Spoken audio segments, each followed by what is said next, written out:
Bonjour chers amis, soyez les bienvenus sur ma chaîne YouTube. Aujourd'hui nous allons parler des événements climatiques extrêmes qui arrivent de plus en plus. Donc on va parler de sécheresses catastrophiques, d'inondations, de tempêtes et de vagues de froid catastrophiques et imprévisibles qui arrivent de plus en plus. Alors bon, les changements climatiques, il y a des gens évidemment qui contestent que ça existe, mais je suis désolé, même à l'échelle de ma vie, je peux dire que le climat a changé. Voilà, j'aurai 56 ans en fin d'année. Je peux vous dire que dans les années 70, quand j'étais gamin, j'avais des hivers qui commençaient au mois de novembre, qui se terminaient au mois de février, aux vacances, donc ça commençait aux vacances de tout ça, ça se terminait aux vacances de carnaval. Il y avait parfois des températures de moins 15, moins 20, même plus bas du côté de Verviers, j'ai connu ça, et on avait des Noëls blancs. Maintenant, ça arrive exceptionnellement. Donc déjà, à l'échelle d'une vie humaine, on peut se rendre compte que le climat a changé. Et puis nous constatons de plus en plus souvent qu'il y a des événements climatiques extrêmes, des tempêtes, des inondations qui arrivent, et ça, c'est aussi un fait indéniable.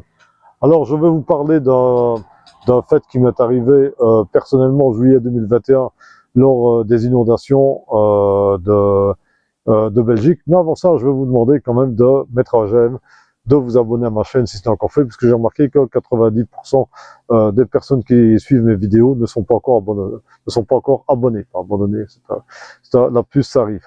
Donc voilà, je vais vous, après ceci, donc je vais vous raconter ce qui m'est arrivé. Donc au mois de juillet en 2021, c'était encore la période du Covid. Moi, je me promenais régulièrement dans les champs en vélo et j'étais parti de chez moi à l'heure jusque Tongres, ça fait qu'à 16 km. J'avais été même me promener dans les ruines romaines de Tongres, puisque à Tongres, il y a un temple romain. Et puis, je suis rentré chez moi dans l'après-midi et puis, il a commencé à avoir un orage.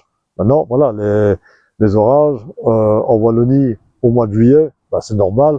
Donc, qu'est-ce que je fais? J'attends que ça passe. Je me suis mis à l'abri sous des arbres. Bon, c'est vrai que c'est pas pour recommander, mais enfin là, il y avait rien d'autre, j'étais en plein chemin. Et il pleut. Voilà, donc normalement, 5-10 minutes après, ce genre de pluie-là va se terminer. Non, c'est une pluie diluvienne, c'est une pluie comme je n'en ai vu que lors des orages tropicaux, quand je faisais des projets humanitaires en Afrique. Donc ça m'a quand même étonné, et ça durait. Donc passé une demi-heure, je me suis dit, je vais reprendre mon chemin. Et j'étais justement sur la vallée du Roi, donc c'est une vallée qui est en contrebas des champs, avec un ruisseau qui passe, et qui me ramène vers chez moi, en région liégeoise. Et je commence à pédaler sous la pluie, et puis qu'est-ce que je vois? Il y a le niveau qui monte, parce qu'il y avait une rivière à côté. La rivière a débordé, et puis je vois des branches, des troncs d'arbres qui commencent à passer à côté de moi, et l'eau continue à monter, je me retrouve avec de l'eau rapidement jusqu'à mi-mollet, et puis ça me monte jusqu'au genou. Je suis en vélo, je continue à pédaler malgré le courant.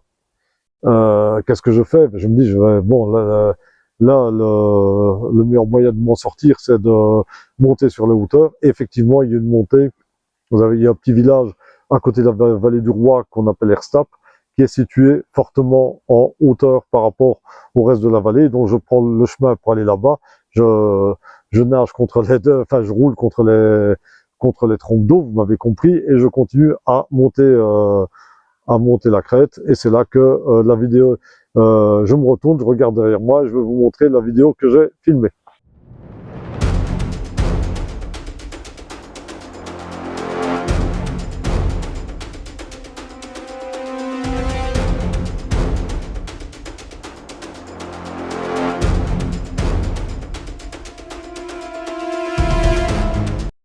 Alors, qu'est-ce qui est arrivé après cette vidéo? Oui, tout d'abord, j'ai mis une musique parce qu'autrement vous auriez entendu toutes les grossièretés que je disais. Ça faisait quand même pas très bon genre, parce que j'avais jamais vu un glissement de terrain. Donc, qu'est-ce que vous voyez? Vous voyez, en fait, il y a tout le flanc de la colline avec des champs au-dessus qui est en train de s'effondrer sur la route. Donc, vous voyez de la boue qui coule. Puis après, il y avait même eu des pierres et des arbres qui sont tombés aussi. Je n'avais jamais vu quelque chose comme ça auparavant. Qu'est-ce que j'ai fait? Après avoir filmé ça, je suis remonté sur mon vélo et puis j'ai pris le chemin par les hauteurs, par au-dessus des champs. Et là, qu'est-ce que j'ai vu? J'ai vu qu'il y avait 50 cm d'eau dans les champs. Donc c'était quand même impressionnant. J'ai vu que les cultures de maïs, de betteraves sucrières, de pommes de terre étaient noyées. Ça, c'est un truc que je n'ai jamais vu. Il a continué à pleuvoir comme ça non-stop pendant une semaine. Donc, tout était parfaitement prévisible, donc faut pas s'étonner qu'après ça, il y a eu des inondations catastrophiques. C'est vrai qu'il y a des parties entières de Verviers, de Pépin-Esther, de Trou dans la vallée de la Vesdre, et même Chénet en région liégeoise, qui ont été détruites par les inondations. Malheureusement, les autorités n'ont pas vraiment anticipé, et ils ont lâché les eaux des barrages trop tard, et ça a causé la vague que vous connaissez avec des destructions énormes. Il y a quand même eu près d'une quarantaine de victimes, des dizaines de milliers de maisons ont été détruites, et de plus, il y a aussi eu plus de 10 000 voitures détruites. Les dégâts sont énormes, et même certains centres-villes ne sont toujours pas remis de ça. Après ça, bah, évidemment, j'ai été avec des amis pour essayer de porter secours aux gens, pour essayer de déblayer des entreprises, etc., même d'amis aussi.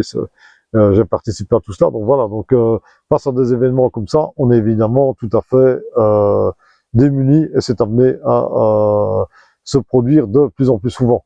Alors, c'est quoi les événements climatiques extrêmes? Ben, j'ai constaté que les années auparavant, en 2018, en 2020, on a eu des sécheresses tout à fait catastrophiques. Je me rappelle, en 2020, j'étais me balader dans les bois de Spa, il y avait dans le lit des rivières de la poussière partout, j'ai vu de la gile pas sec, et puis les années suivantes, eh bien, il y a eu beaucoup de pluie avec des inondations. Donc vous voyez, on peut passer vraiment d'événements de plus en plus extrêmes, des événements de plus en plus imprévisibles.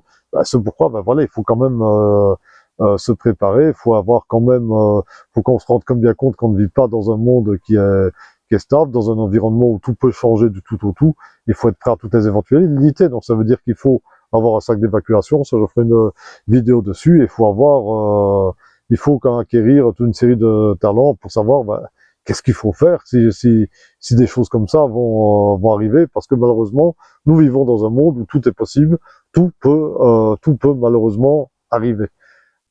Évidemment, il y a éventuellement d'autres raisons à ces changements climatiques. Bon, ça, je ne veux pas rentrer dans des théories du complot, mais ce que j'ai constaté, c'est que quand le ciel est parfaitement bleu, qu'il commence à faire chaud, vous allez voir des traits dans le ciel, vous allez voir des traces d'avions, c'est ce qu'on appelle des chemtrails, et c'est pas de la condensation, c'est autre chose. Vous voyez que ça forme des motifs bien géométriques, et puis ça forme carrément comme des damiers, et puis après ça, vous avez les traînées s'étendent, et vous avez le ciel qui devient comme voilé.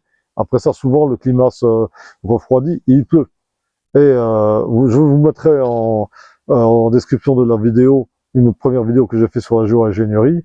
Je crains malheureusement, évidemment parce que tout ça n'est pas officiel, on n'en parle pas, mais je crains que si il n'y avait pas cela, que le climat serait beaucoup trop chaud ici, et que évidemment ça aurait quand même des conséquences extrêmes sur la végétation, sur les cultures et sur tout.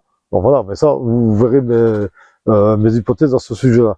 Donc c'est pour ça que je pense que voilà, il vaut quand même beaucoup mieux commencer à se préparer. Les événements extrêmes comme ça seront appelés à se multiplier de plus en plus. Donc il y a un minimum à préparer, mais on ne va pas la faire trop longue. On en parlera dans de prochaines vidéos si vous le voulez bien. N'hésitez pas à mettre vos réactions en commentaire. N'hésitez pas à mettre un j'aime et à partager. Et les commentaires, c'est très précieux. Ça me permettra éventuellement de faire évoluer mes vidéos. Et j'aime bien de répondre à vos commentaires éventuels. Bon, surtout, ne cauchemardez pas. J'ai aussi posté un petit short sur le fait de regarder la nature. Il y a encore des belles choses, même si nous vivons dans un monde assez morose et stressant. Mais il faut garder évidemment, bien sûr, le moral, parce que notre meilleure arme, elle est là. Et si on a le moral, évidemment, il y a tout qui va. Bon, voilà. Donc, je vous souhaite une très très bonne après-midi. Et à très bientôt. Au revoir.